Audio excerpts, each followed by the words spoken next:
So I made like 60 hours of footage yesterday. I didn't upload the other 2/3 because it goes on a rant about Japanese music and what blacking out is, because in Japanese music they're not known all over the world, and so that the older bands, they retire earlier to make way for the new bands coming in, so it doesn't look like they're holding a pageantry for themselves.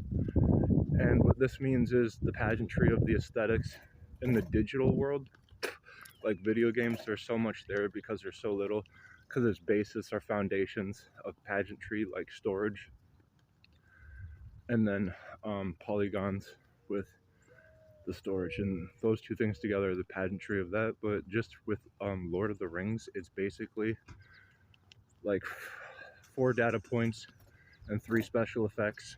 And with these 3 special effects and 4 data points, one of them is like this end scene where it's just like this dragon, and then the night, of course, there's all these dead bodies around the dragon in gold.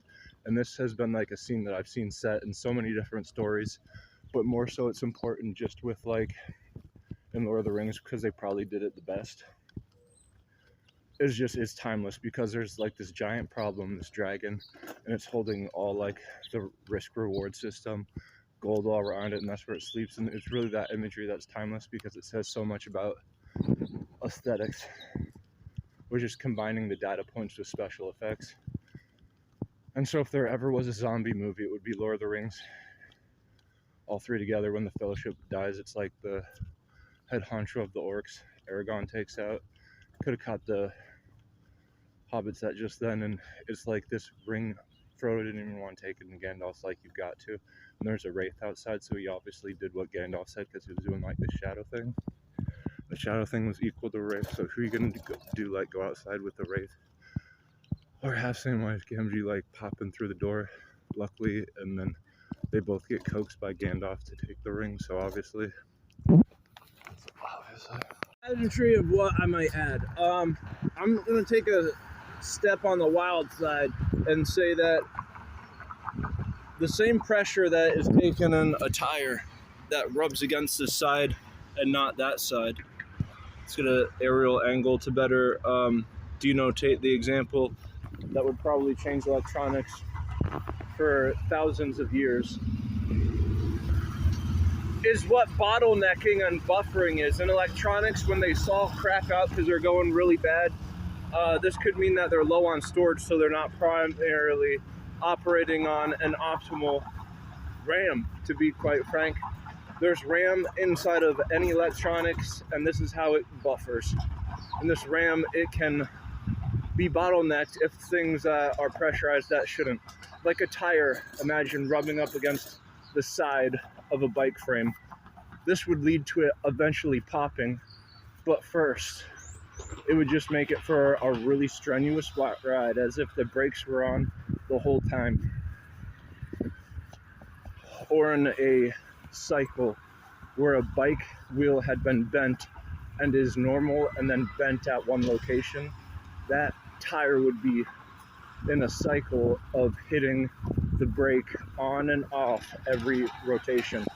The same thing is very much denoted in what it would mean for polygons in a video game to compress to the storage of a video game in order for it to render. You know, the loading screen. When something's slower than dial-up, that's when you know, because we're past 2020. And so to denote stuff in this fashion, I'm taking a long shot. And lastly, but more importantly, when a parking lot goes into the main road, this is connected by an entrance or an exit. But if you're using the entrance or an exit not for the parking lot and you're just on the sidewalk, it turns into a crosswalk.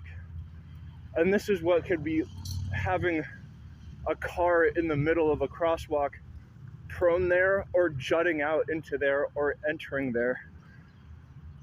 And this would be what would be bottlenecking a buffer zone. And you can't get by a car if you're on a bike or not a bike, because if it hits you, you're going to get hurt, especially if you're going above 1 mile per hour. And so when This is of an occurrence, you can take it literal with what a buffer zone might be in computational, digitalized denotations. Similarly, when there's a connection and everything's aligned right, if you know how to drift, it's when you're going above 1 mile per hour and you've got a slippery surface. It can be your shoes on a slippery surface, it can be your tires on a slippery surface. But if you get a certain angle and you have a certain speed above 1 mile per hour, you can engage in what's known as a drift. And while you're drifting, if you ever lose an edge, you're going to slip out of the drift immediately. But you can control it if you know good control in a central core. This is what drifting or grinding is. You can grind metal too. And in a gutter, I saw a Band-Aid, and I was trying to jump it on my bike, and the back tire of mine, still in motion, grinded the gutter. And so I was trying to avoid a car because I was giving the sidewalk to a wagon. At what point is animal cruelty a thing outside of insects? And why can't horses go on curbs? Is this illegal? A wagon can't, but if it's like a toy wagon, it can. All right, so this is an example of a curb. It turns into, see this a-hole, he pops out right away. No pretension for the curb, but that's because he thinks he's got a right of way. It's a road and a curb at the same time. Perfect denotation of what I'm explaining right before your very eyes. You explain this to me. And that's a sidewalk and a crosswalk. The guy in the last 2 days who had an inanimate object like mine and a mark on his hand like mine and a thing that he did today that was because of something that I said. Oh, but he put a piece of tape over the camera in front because he agreed that the thing I saw at UW Superior was this army person who did that. And then I have it on my phone, so he did that. Put a piece of tape in front of the camera in the front. But no, for Will Smith, it was instead of that advice, Juice WRLD who said that Will Smith and Mark Lawrence, I'm a bad boy, because Will Smith, he had 3 scripts. When I moved from Vermont to Wisconsin, I saw on TV, because it was playing on TV, and it was the last time I was really watching TV, other than when I first landed in Wisconsin and saw Lil Wayne on MTV with Fireman. It was before Fireman and Lil Wayne on MTV, where he made TV like 4 other times, and then I don't watch TV anymore after that. Was Will Smith making this show on TV, Fresh Prince of Bel-Air, but then after that on TV I saw him with one of the movies he had on TNT after it left the theaters called iRobot. And I saw this when I first left Vermont into Wisconsin. And so Will Smith, if he has the movie Legend, I saw that in the theaters or something when it came out. So a script like iRobot or Legend, if you're Will Smith, that's like pretty badass for you doing that. But the fact that Juice WRLD knew that and called it Bad Boy, because he also had Men in Black, and that's like classic. If you never saw it in movies, I saw it on DVD, movies, everywhere. So those 3 scripts together and Wild Wild West, I got a soundtrack off that, it was raw. So Juice WRLD knew about all those, and he made a song called Bad Boy. And it's like Mark Lawrence and Will Smith, I'm Bad Boy, because Bad Boy was another movie I never saw, but it was with Martin Lawrence. He had a movie called Blue Streak.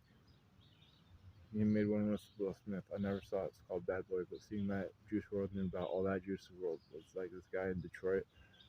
Across this Milwaukee River, farther up near the Bluffs is Michigan. So in that state, it's literally like that way. Juice WRLD was in Illinois because it's near Michigan, something like that. And he knew about Will Smith and all those scripts I have, or just said with the movies and iRobot and Legend and then Men in Black, Will Smith, he actually was bad, because like if you turn those scripts down, you're super bad, because all those made theaters and it was like written as if it was the epic end time, and if it wasn't end time, it would be one in Lord of the Rings. This is where the Black Panthers, since this guy made, I think in Detroit too, like right over there, the Black Panthers, somewhere near there. Went to a high school with a guy who made the Black Panthers, and Richard Pryor went there. It's where I never seen Richard Pryor in any movies or ever heard of stand up, but all the celebrities say he's like their favorite and top number one. So I know he's a legend, and I've always known that. But that high school's again like right over there. So Juice World, Richard Pryor, all this history is right over there. And in Wisconsin, it's funny because Chris Farley came from Madison, and my sisters went there for college. Hi, how's everyone doing tonight? If you're a stand-up comedian and you do that, you got one joke right, and then onward from there is the confirmation. And with what any Hollywood did was say that there was a witch and they can throw a fireball from their hand. That's the equivalent if they're on a broomstick to Mega Man shooting a cannon out of his hand. Because we all saw in Harry Potter, on a broomstick you can go above 50 miles per hour. So if you look at a window and a witch goes through that, imagine if one said, and excuse my French, to a female, look at your eyes, they look British, I'm going to take your ASS. And they say that word inside the Bible, so a donkey is the ass, and a donkey kick is doing a kick behind you like a scorpion tail. I put side to side and do a 180 in motion. But if you're just doing a stationary kick and not pivoting in motion, it's a donkey kick. Is what it is. The amount of if a witch did do that would be kind of racist, but I'm white, so I can talk about English people because I lived in New England also. That if a female did look like she was British, and a witch said that, and then took her and like fired her up like Mega Man onto a boss, would be pretty sketch, right? Probably. Thanks for coming out tonight.